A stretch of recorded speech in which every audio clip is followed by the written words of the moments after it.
Dios nos bendiga, hermanos. Estamos en esta hora bendita y gloriosa, donde siempre nos congregamos en un culto espiritual para dar alabanza al Señor. Y vamos a dar comienzo a este servicio y lo haremos en el nombre del Señor Jesucristo. Y vamos a escuchar una hermosa alabanza al Señor por nuestros hermanos coristas.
Hermosa alabanza que hemos oído. Dios bendiga cada día a nuestros hermanos coristas para siempre alabar al Señor. Bueno, estamos congregados en este culto para oír de la palabra de Dios. Y en esta oportunidad, a Dios le ha placido que nuestro hermano Antonio Redondo, que es oficial de nuestra iglesia, nos predique el mensaje que Dios nos tiene a cada uno de nosotros. Luego de esta forma, que Dios lo llene de gracia y a nosotros tengamos oído para oír el mensaje que Dios nos tiene preparado para cada uno de nosotros. Dios de esta gracia a nuestro hermano.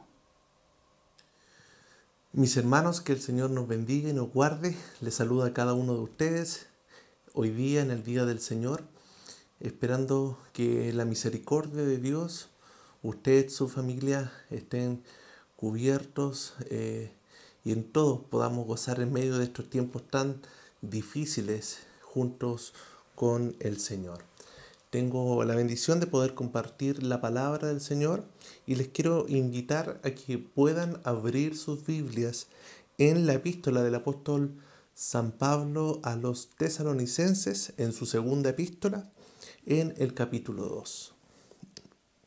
Segunda de Tesalonicenses, capítulo 2. Vamos a leer todo el capítulo, si Dios así lo permite. Búsquela con toda calma. Segunda de Tesalonicenses, capítulo 2. Leeremos desde el versículo 1 al 17. Si la ha encontrado, entonces le daremos lectura y lo haremos en el nombre del Señor. Pero con respecto a la venida de nuestro Señor Jesucristo y nuestra reunión con Él, os rogamos, hermanos, que no os dejéis mover fácilmente de vuestro modo de pensar, ni os conturbéis ni por espíritu ni por palabra, ni por carta como si fuera nuestra, en el sentido de que el día del Señor está cerca. Nadie os engañe en ninguna manera, porque no vendrá sin que antes venga la apostasía, y se manifieste el hombre de pecado, el hijo de perdición, el cual se opone y se levanta contra todo lo que se llama Dios, o es objeto de culto, tanto que se sienta en el templo de Dios como Dios, haciéndose pasar por Dios. ¿No os acordáis cuando yo estaba todavía con vosotros os decía esto? Y ahora vosotros sabéis lo que lo detiene, a fin de que a su debido tiempo se manifieste. Porque ya está en acción el misterio de la iniquidad, solo que hay quien al presente lo detiene, hasta que él a su vez sea quitado de en medio. Y entonces se manifestará aquel inicuo a quien el Señor matará con el espíritu de su boca, y destruirá con el resplandor de su venida. Inicuo cuyo advenimiento es por obra de Satanás, con gran poder y señales y prodigios mentirosos, y con todo engaño de iniquidad para los que se pierden, por cuanto no recibieron el amor de la verdad para ser salvos. Por esto Dios les envía un poder engañoso, para que crean la mentira, a fin de que sean condenados todos los que no creyeron a la verdad, sino que se complacieron en la injusticia. Pero nosotros debemos dar siempre gracias a Dios respecto a vosotros, hermanos amados por el Señor, de que Dios os haya escogido desde el principio para salvación, mediante la santificación por el Espíritu y la fe en la verdad, a lo cual os llamó mediante nuestro Evangelio, para alcanzar la gloria de nuestro Señor Jesucristo. Así que, hermanos, estad firmes y retened la doctrina que habéis aprendido, sea por palabra o por carta nuestra. Y el mismo Jesucristo, Señor nuestro y Dios nuestro Padre, el cual nos amó y nos dio consolación eterna y buena esperanza por gracia, conforte vuestros corazones y os confirme en toda buena palabra y obra. Que el Señor bendiga su palabra en nuestros corazones. Les voy a invitar a que me pueda acompañar para presentarnos ante el Señor. Padre mío, le damos gracias y nos presentamos, Señor, ante usted en este día, Señor, su día, para que como iglesia, Señor, como pueblo, en estos momentos tan especiales, Señor, nos reunimos, Señor, unidos, Padre Santo, por medio de su Espíritu. Las distancias, Señor, no nos impiden unirnos, Señor, a través suyo, por medio de su palabra. Permítanos, Señor, que esta noche su palabra sea abierta, Señor, en nuestros corazones y podamos por medio de ella, Señor, lograr esperanza, discernimiento, Padre, y una actitud, Señor, correcta ante su venida. Le esperamos, le amamos, Señor, y queremos, Dios mío, como iglesia, presentarnos, Señor, también en esta solicitud de que usted venga pronto por nosotros, por su iglesia. Y se lo pedimos en el nombre de Cristo Jesús, nuestro Señor. Amén. Hemos leído esta porción de la palabra, de la cual ya pedimos al Señor que nos pueda asistir y podamos comprender lo que el Señor quiera decirnos a cada uno de nosotros. Esta es un capítulo de la segunda epístola de Tesalonicenses, el cual, si pudiéramos resumirlo, mis hermanos, tendríamos que saber que, en primer lugar, la enseñanza del apóstol Pablo tiene este principio: decirles a la iglesia en Tesalonicenses que, a pesar que muchos estaban temerosos por la venida del Señor, incluso algunos habían sido de tal manera confundidos, creyendo que la venida del Señor ya había sido realizada. El apóstol Pablo, la primera enseñanza que muestra en este capítulo es que el día del Señor no ha llegado. Lo segundo que dice es que no ha llegado por la razón de que en la doctrina cristiana el día del Señor, la segunda venida de Cristo, no va a suceder sino hasta que suceda lo que se llama la apostasía o la gran apostasía, y en su conjunto aparezca lo que se llama el hombre de pecado, que es derechamente la figura o la persona del anticristo. En tercer lugar, nos recuerda que esto no ha sucedido aún por causa de que hay algo que lo retiene. Esto es el Espíritu Santo de Dios. En cuarto lugar, y al final de este capítulo, nos va a indicar la manera y cómo Dios va a actuar en el final de los tiempos con aquellos que han sido condenados por su incredulidad y su amor por la injusticia. Pero también nos va a recordar la importancia o la gran bendición que tienen aquellos que han alcanzado la misericordia de Dios y han creído con fe en nuestro Señor Jesucristo. Eso como un resumen de este gran capítulo, que es bastante interesante porque en el momento en que el apóstol Pablo escribe, está bastante preocupado por la actitud de los hermanos de la iglesia en Tesalónica. ¿Cuál era la actitud? Confusión. ¿Por qué habían sido confundidos? Por malas enseñanzas, por impostores que habían escrito algunas cartas a nombre del apóstol Pablo, pero que sus enseñanzas eran para la iglesia aludidas a la venida de Cristo, diciendo que en algunas ocasiones dicen que aludían a que el Señor estaba muy pronto por venir.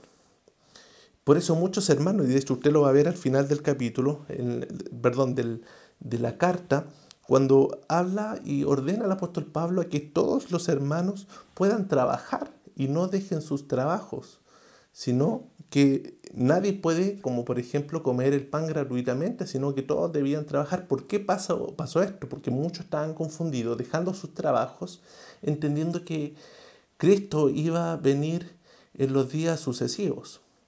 Otros estaban aún más confundidos, creyendo que Cristo ya había venido y que estaba en algunos lugares y estaban buscando la segunda venida de Cristo. Por lo tanto, el apóstol Pablo les recuerda y les dice: hermanos, yo ya he hablado con ustedes. Recuerden que estuve conversando con ustedes acerca de estos temas y yo les dije, les enseñé que en cuanto a la venida del Señor, tienen que suceder dos cosas antes de que Él venga. El Señor no va a venir si no suceden dos cosas. Esto lo dice en el versículo 3. Nadie os engañe en ninguna manera, porque no vendrá Jesucristo sin que antes venga la apostasía.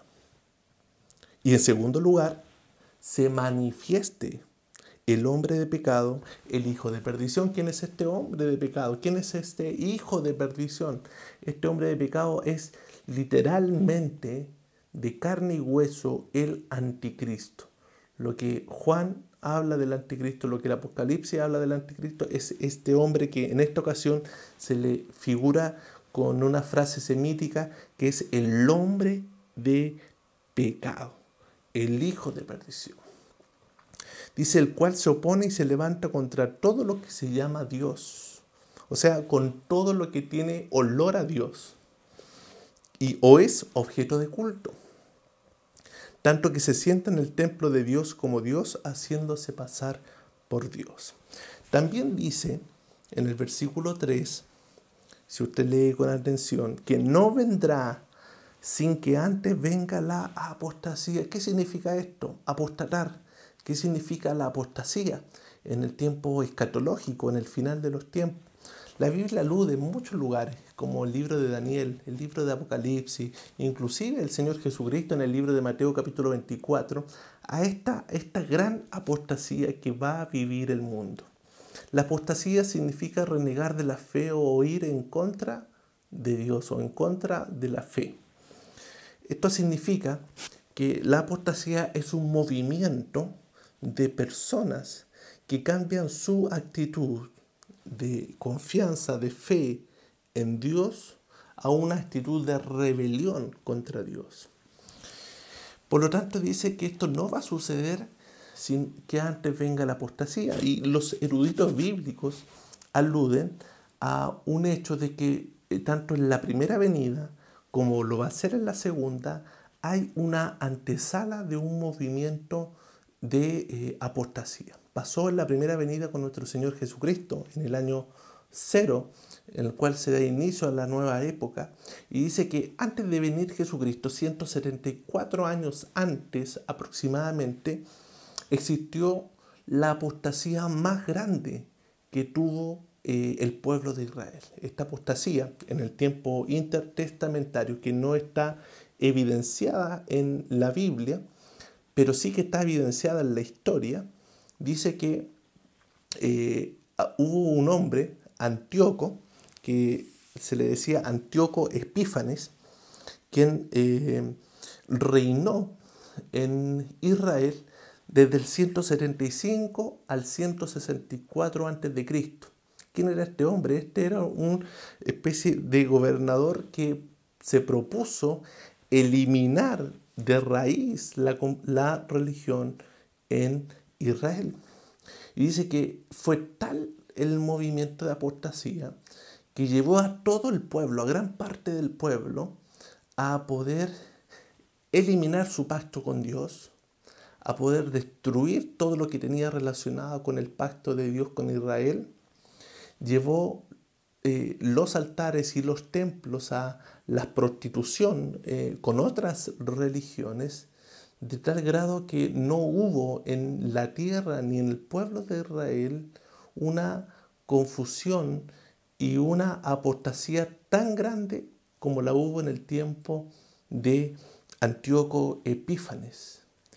Fue tan grande la apostasía que hubieron diferentes luchas que dieron origen al movimiento de los macabeos, un movimiento que está en el periodo intertestamentario, lo cual da orígenes también al celo fariseo, que estaba en auge en el tiempo de Jesús. Y así como esta antesala de apostasía estuvo en la primera venida del Señor, la Biblia alude a que en la segunda venida del Señor va a haber una antesala de apostasía, pero que va a ser una apostasía tal que no la hubo en toda la historia de la tierra y en todo lugar de la tierra como la va a haber en la antesala de la segunda venida. No se va a asemejar a nada de lo que hayamos podido ver. Dicen los pastores, los estudiosos con respecto a segunda de Tesalonicenses, que esta apostasía va a ser tal que todo el mundo, toda la cultura, todas las personas en gran medida van a tomar una actitud de rebeldía y una actitud de enemistad contra todo lo que huela a Dios, contra todo lo que huela a religión, contra todo lo que es símbolo de culto. ¿Qué es símbolo de culto? La Biblia. ¿Qué es símbolo de culto? Los templos. ¿Qué es símbolo de culto? La cruz de Cristo.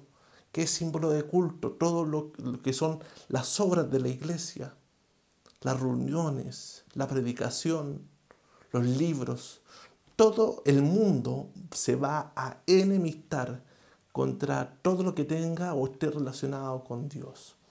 Esto va a ser a tal grado y a tal dimensión total en toda la tierra.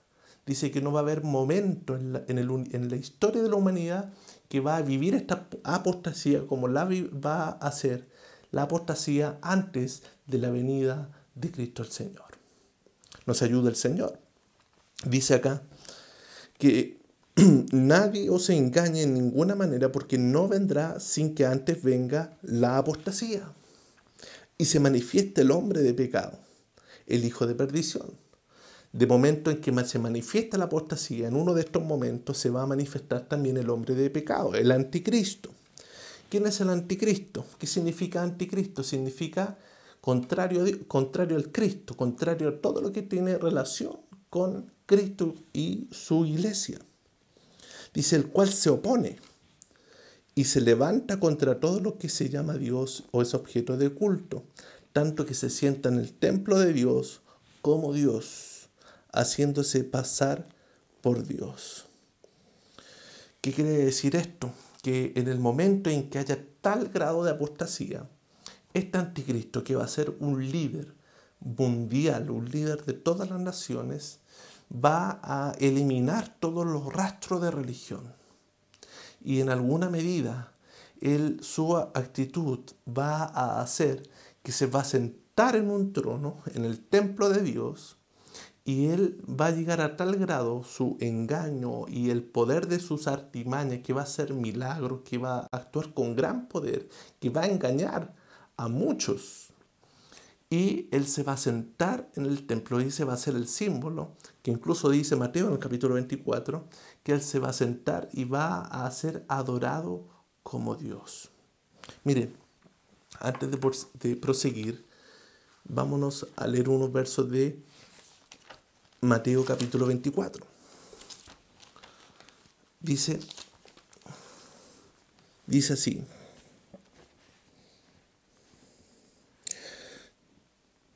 Dice, porque vendrán muchos en mi nombre diciendo yo soy el Cristo, y a muchos se engañarán, y oréis de guerras y rumores de guerras, mirad que no os turbéis, porque es necesario que todo esto acontezca, pero aún no es el fin.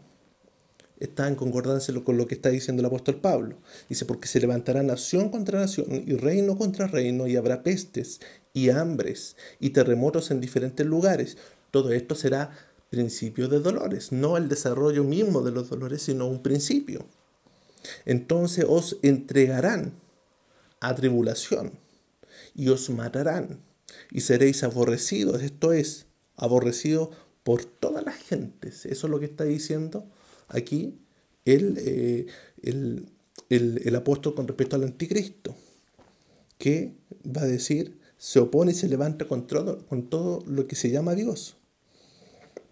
Muchos tropezarán entonces y se entregarán unos a otros y unos a otros se aborrecerán, y muchos falsos profetas se levantarán y engañarán a muchos, y por haberse multiplicado la maldad, el amor de muchos se enfriará, mas el que perseverare hasta el fin, éste será salvo. Versículo 15, mire qué importante, dice, por tanto, cuando veáis en el lugar santo la abominación desoladora del que habló el profeta Daniel, el que le entienda, entonces los que están en Judea huyan a los montes. Cuando se vea esta abominación en el lugar santo, o sea, el anticristo sentándose como Dios y siendo adorado como Dios, entonces se manifestará esta realidad. Mira lo que dice. Versículo 6. Y ahora vosotros sabéis lo que lo detiene, a fin de que a su debido tiempo se manifieste. ¿Qué lo detiene? El Espíritu Santo, su iglesia, la obra del Evangelio en medio de nosotros. Eso lo detiene. Porque dice, ya está en acción el misterio de la iniquidad, solo que hay quien el presente, ahí está el Espíritu Santo, lo anterior es la iglesia. Solo hay quien al presente lo detiene, hasta que él a su vez sea quitado de en medio. Y entonces, o sea, ¿qué significa esto? Que el Espíritu Santo va a permitir en el momento que el Señor diga que Satanás, con el instrumento del anticristo, pueda rebelarse y gobernar y hacer su programa que se le llama el misterio de la iniquidad. Y dice, y entonces, cuando el Señor lo permita, se manifestará aquel inicuo, a quien el Señor matará con el espíritu de su boca y destruirá con el resplandor de su venida.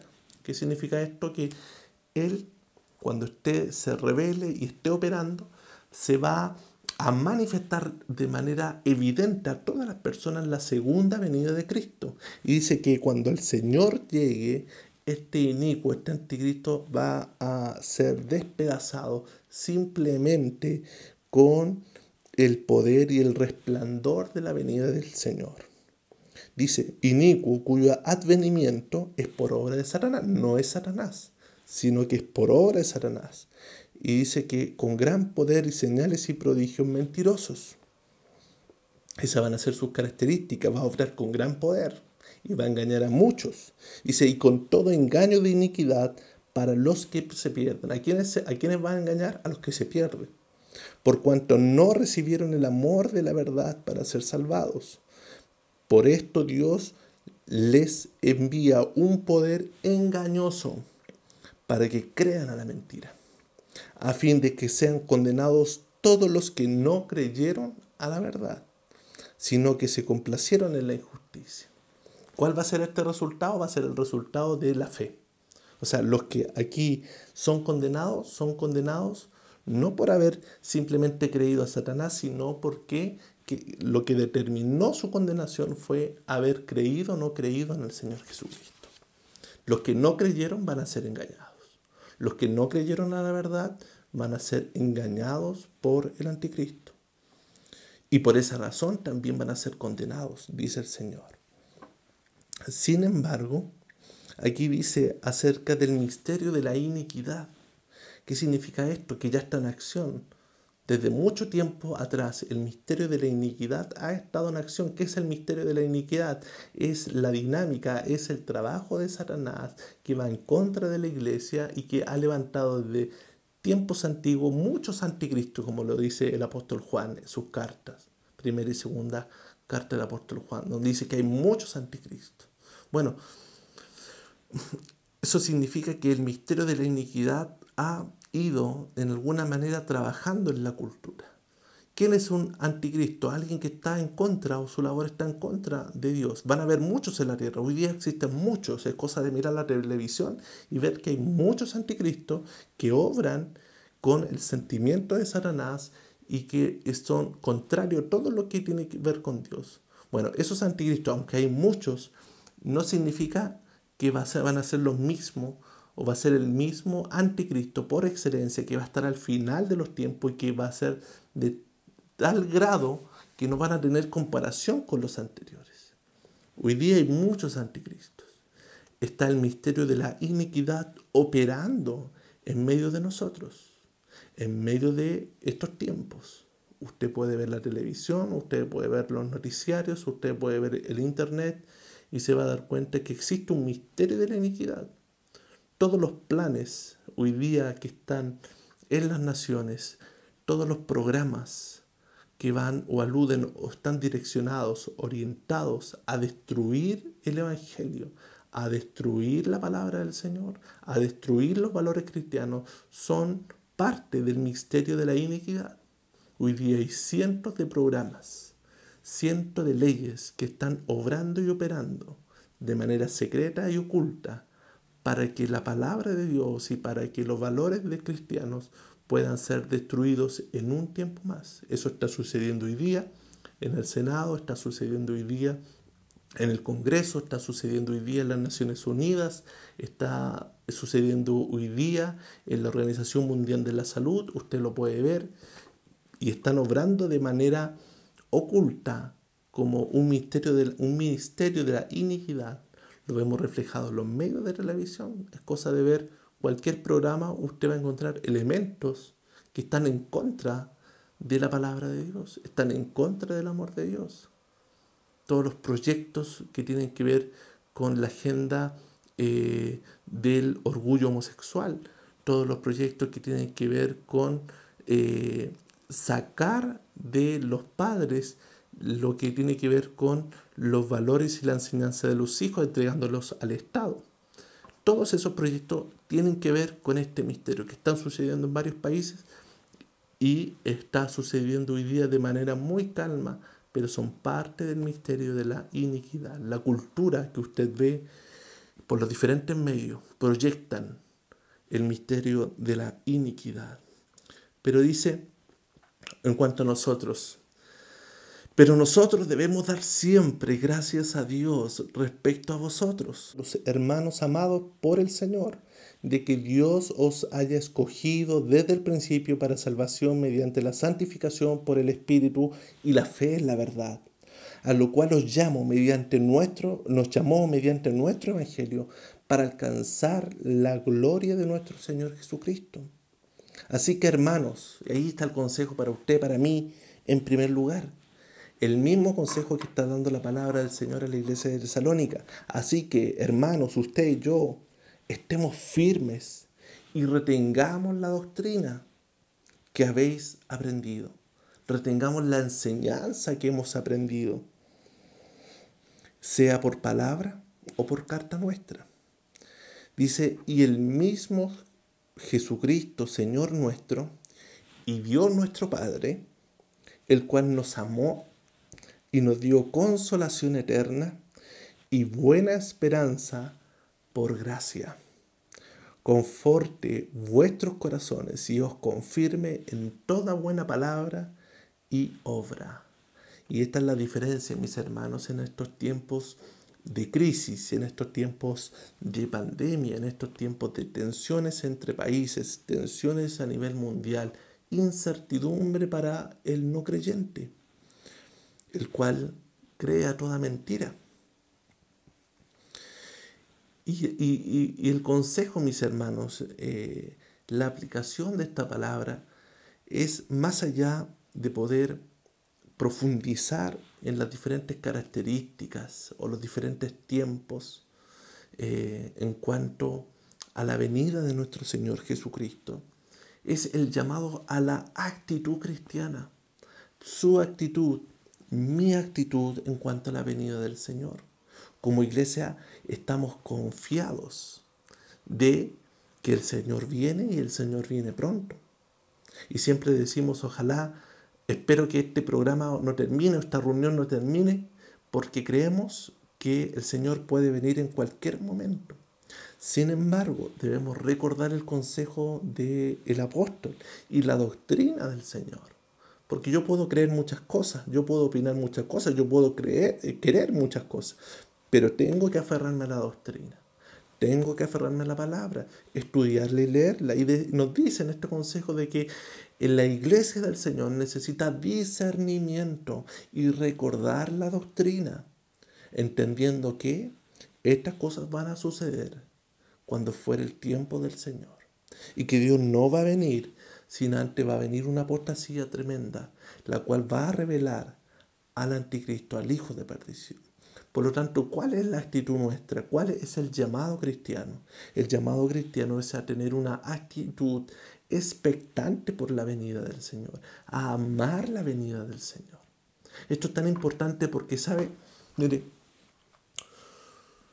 siempre nuestra disposición va a estar mediada por el futuro o por mi opinión de lo que va a suceder.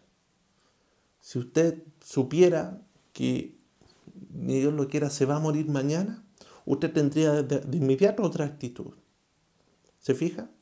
Si usted supiera que usted tiene mucho tiempo y que va a vivir 110 años, 120 años y que van a tener todos los recursos y que va a tener buena salud, probablemente haya una actitud de relajo, una actitud de tranquilidad, de confianza. Por lo tanto, lo que creamos acerca de la venida de Cristo va a orientar nuestra actitud presente.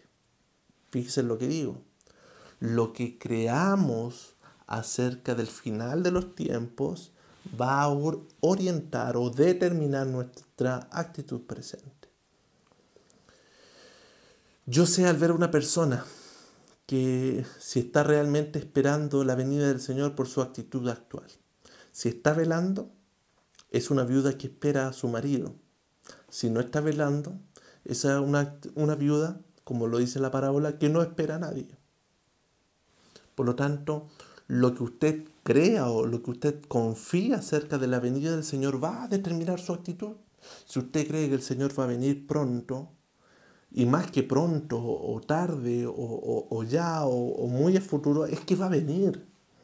Y eso es lo importante. El Señor va a venir y por lo tanto, si el Señor viene, entonces yo debo tener una actitud de espera, una actitud que refleje un carácter de esperanza, de alegría, de gozo, de seguridad en lo que el Señor va a hacer. El Señor tiene su programa, tiene sus planes. El Señor tiene todo dominio, todo poder. Es el Dios soberano que va a actuar según sus decretos y cuando sea el momento, Dios va a actuar. Y ese es el Señor en el cual creemos. Por lo tanto, nuestra actitud es importante. El apóstol Pablo lo va a decir. Así que, hermanos, estén firmes y retengan la enseñanza que ustedes han aprendido, sea por palabra o por carta nuestra. Y la oración, ¿cuál es la solicitud como iglesia del Señor, suya, mía? Es que el mismo Señor Jesucristo, nuestro Señor y Dios nuestro Padre, el cual nos amó y nos dio consolación eterna y buena esperanza por gracia, conforte nuestro corazón y nos confirme en toda buena palabra y obra. Por lo tanto, el llamado cristiano en estos momentos de tanta inquietud es afirmarnos en el Señor y en guardar la sana doctrina. ¿Cuál es su llamado? Su llamado no es a discutir acerca de los detalles y a ser confundido o a confundir a otro. No es ganar un pleito teológico. No es tener una actitud de confusión. No es tener una actitud de inquietud, de a lo mejor de inseguridad o de ansiedad, sino una actitud calma, a un carácter firme, inamovible, no cambiando nuestro pensamiento por cualquiera palabra que venga a nosotros, sino estando firme en lo que hemos aprendido, reteniendo la doctrina.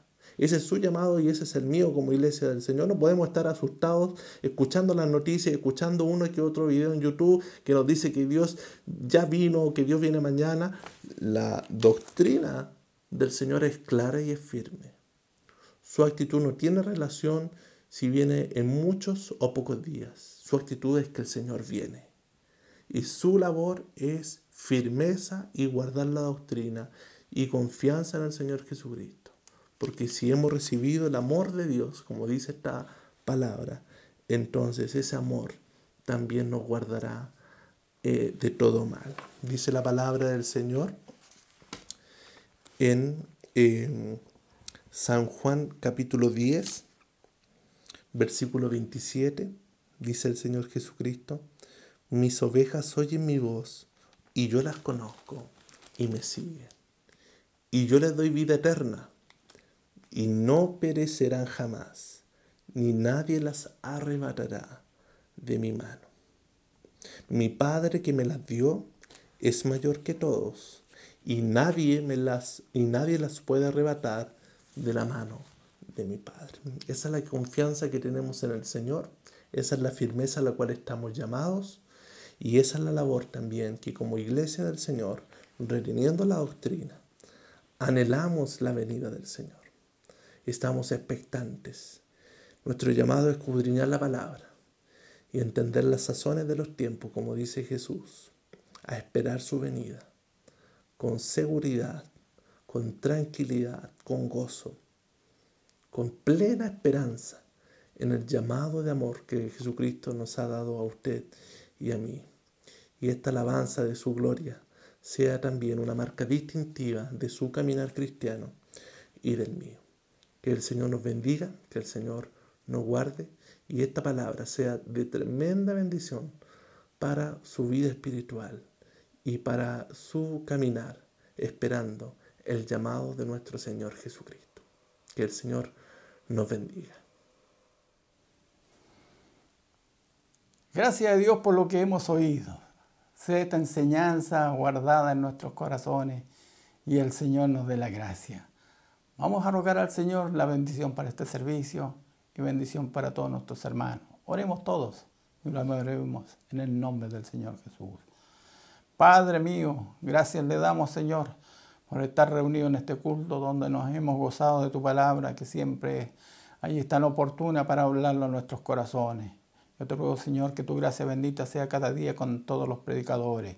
Te pido, Señor, también que tú nos bendiga el hogar de cada uno de nuestros hermanos, que en estas circunstancias están dentro de los hogares, que haya paz en cada una de las familias, la tranquilidad con los niños, y los matrimonios puedan vivir allí reposadamente, unidos para servirte a ti.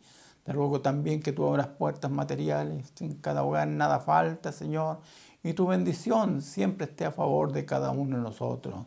Te ruego por nuestros hermanos y sobre todo los niños que están enfermos, sigas obrando misericordia y todos ellos sean sanados. Ruego, Señor, ahora que bendiga a toda tu iglesia, a nuestro obispo, al pastorado en general, y consuela. Una vez más te pido por la iglesia en Calama, la iglesia en Granero, Señor, los que han perdido allí a sus pastores.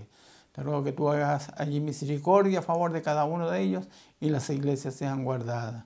Pido ahora, Señor, bendición para todos nosotros. Lo ruego por amor, por misericordia, en el nombre de nuestro Salvador Jesucristo. Amén. Gloria a Dios, gloria a Dios, gloria a Dios para siempre. Dios nos bendiga.